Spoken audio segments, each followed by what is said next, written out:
اور جب اللہ تعالیٰ جنت میں سب سے پہلے اپنا دیدار کرائے گا سب کو جنت میں، بھائیو یہ تو کوئی زندگی کوئی نہیں ہے. جب مال جمع ہوتا ہے تو موت آ چکی ہوتی ہے.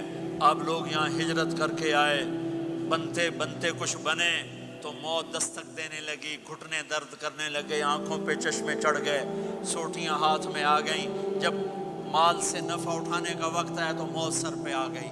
یہاں کے ہر انسان اس مشکل میں گرفتار ہے.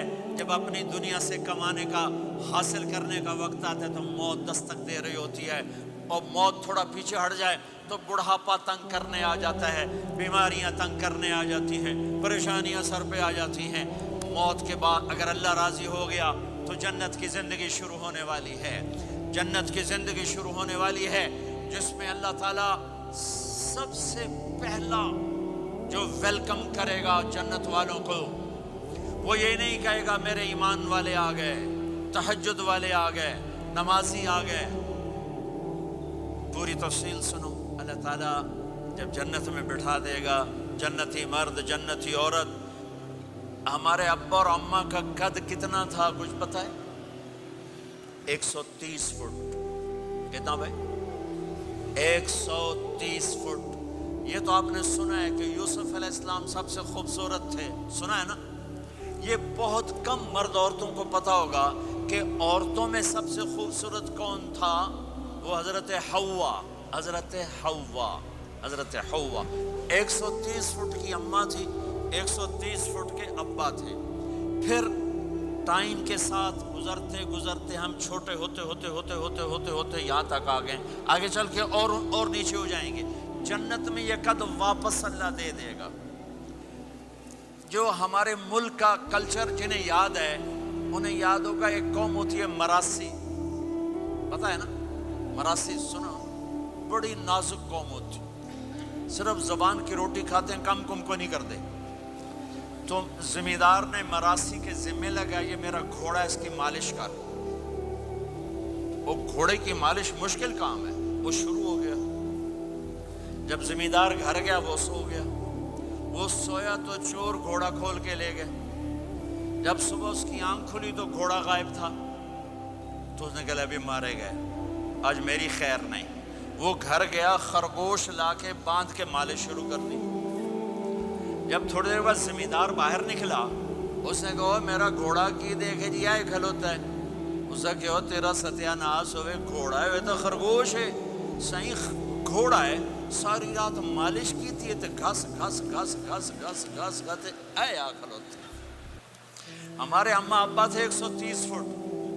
پیسج آف ٹائم گھستے گھستے گھستے یہ ہمارے قد آ گئے. جنت میں پھر اللہ واپس کرے گا 130 فٹ. ایک عرب نوجوان کہنے لگا اتنے قد کی کیا ضرورت ہے، ہمیں اتنا ہی کافی ہے.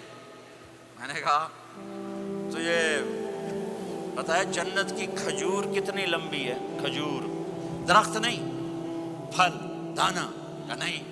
میں نے کہا جنت کی کھجور 25 فٹ لمبی ہے. دانا 25 فٹ کا ایک دانا ہے.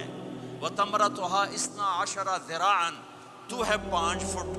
تو کھجور کے نیچے سے گزرا، اوپر سے ایک دانہ تیرے سر کے اوپر گرا، تو تا وچے مر جاؤنا.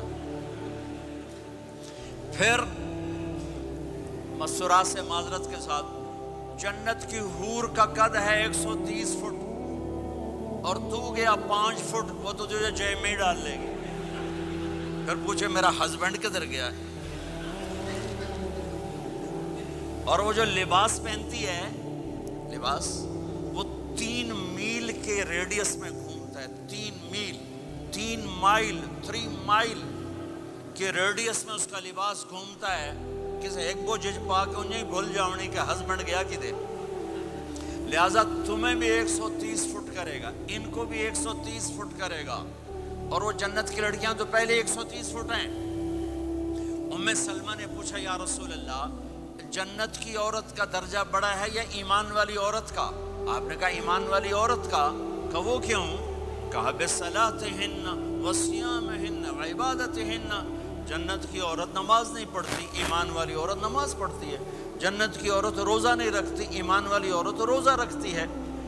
جنت کی عورت عبادت نہیں کرتی، ایمان والی عورت عبادت کرتی ہے، اس کے بدلے میں اللہ تعالیٰ ان کو جنت کی عورتوں سے عالی مقام نصیب فرمائے گا، اور ایمان والی عورت جنت کی عورت سے 70,000 گنا زیادہ خوبصورت ہو جائے گی، 70,000 گنا زیادہ خوبصورت۔ اور جنت میں ایک مقابلہ ہوگا، ایمان والی عورتیں، جنت کی عورتیں کٹھی، جنت کی عورتیں کہیں گی زندہ رہیں موت نہ آئی، جوان رہیں بڑھاپا نہ آیا، ہمیشہ راضی رہیں ناراض نہ ہوئی، ہمیشہ ساتھ دیا چھوڑا نہیں۔ اور دنیا کی عورت میں یہ ساری باتیں ہیں، موت بھی آئی، بڑھاپا بھی آیا، لڑائیاں بھی ہوئیں، جھگڑے بھی ہوئے، جدائی بھی ہوئی،